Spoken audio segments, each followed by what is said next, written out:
Hello guys, स्वागत है आपका एक बार फिर से नर्सिंग एकेडमी के ऑब्सली यूट्यूब चैनल पर। बात करने वाले हैं जीएनएम फर्स्ट ईयर के जितने भी स्टूडेंट हैं उनके लिए सबसे अच्छा टॉपिक लेके आए आज उनके लिए एचआईवी, जिसे हम बोलते हैं ह्यूमन इम्यूनो डिफेंसी वायरस। पूरी जानकारी इसकी आज पढ़ने वाले हैं। तो चलिए क्लास करते हैं शुरू। और आपको बताना है लाइक शेयर एंड सब्सक्राइब का बटन ज़रूर दबाना है।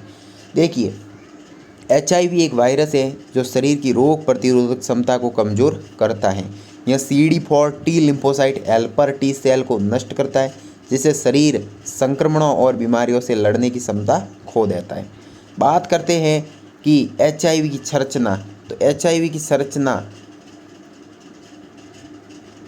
GP120 वायरस को कोशिका से जोड़ने में मदद करता है। GP41 वायरस और कोशिका के मेल में सहायक वायरल मेम्ब्रेन बाहरी आवरण। P24 कैप्सिड प्रोटीन वायरस को संरचना देता है। RNA वायरस की आनुवंशिक सामग्री रिवर्स ट्रांसक्रिप्टेज एंजाइम RNA को DNA में बदलता है। ये है एचआईवी की संरचना। बात करते हैं एचआईवी कैसे काम करता है। देखिए, वायरस CD4 कोशिका से जुड़ता है। वह GP120 की सहायता से वायरस कोशिका में प्रवेश करता है। वायरस या वायरल RNA रिवर्स ट्रांसक्रिप्टेज की मदद से DNA में बदलता है। यह DNA मानव DNA में मिल जाता है। संक्रमित कोशिका नए वायरस बनाती है। नए वायरस अन्य CD4 कोशिकाओं को संक्रमित करते हैं। धीरे धीरे CD4 कोशिका की संख्या कम होती जाती है और इम्यून सिस्टम क्या है, कमज़ोर होता है। अब है इसकी एचआईवी संक्रमण की प्रक्रिया। तो सबसे पहले वायरस का जुड़ना, फिर ये कोशिका में करता है प्रवेश, फिर RNA DNA में बदलना, फिर मानव DNA में मिलना, नए वायरस का निर्माण और अन्य कोशिकाओं को संक्रमण। ये इसकी एचआईवी की संरचना है, संक्रमण की प्रक्रिया है। बात करते हैं संक्रमण के तरीके से। असुरक्षित यौन संबंध सेक्सुअल कॉन्टैक्ट, संक्रमित रक्त या रक्त उत्पाद, संक्रमित सुई सिरिंज का उपयोग, मां से बच्चे में संक्रमण, गर्भावस्था, प्रसव या स्तनपान के दौरान। एचआईवी संक्रमण के चरण: तीव्र संक्रमण चरण, बुखार, गले में खराश, चकत्ते, मांसपेशियों में दर्द, सूजन कुछ हफ्तों में ठीक हो सकता है।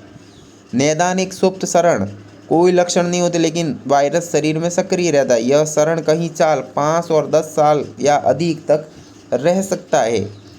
Ads acquired immuno defence syndrome, CD4 कोशिकाएं बहुत कम हो जाती हैं। 200 सेल्स MM³ अवसरवादी संक्रमण, टीबी, निमोनिया, पूंगड़ इन्फेक्शन, कैंसर आदि होने लगते हैं। एचआईवी के लक्षण: बुखार, गले में खराश, त्वचा पर चकत्ते, थकान और कमजोरी, वजन कम होना, बार बार संक्रमण होना, दस्त होना, रात में पसीने आना, लिम्फ नोड में सूजन। बात करते हैं इसकी जांच की। तो HIV antibody test ELISA, western blood test, rapid HIV test, CD4 count test, viral load test. बात करते हैं उसके उपचार की। तो एचआईवी का कोई अस्थायी इलाज तो नहीं है, लेकिन दवाओं द्वारा इसे नियंत्रित किया जा सकता है। ART एंटी रिट्रोवायरल थेरेपी दी जाती है।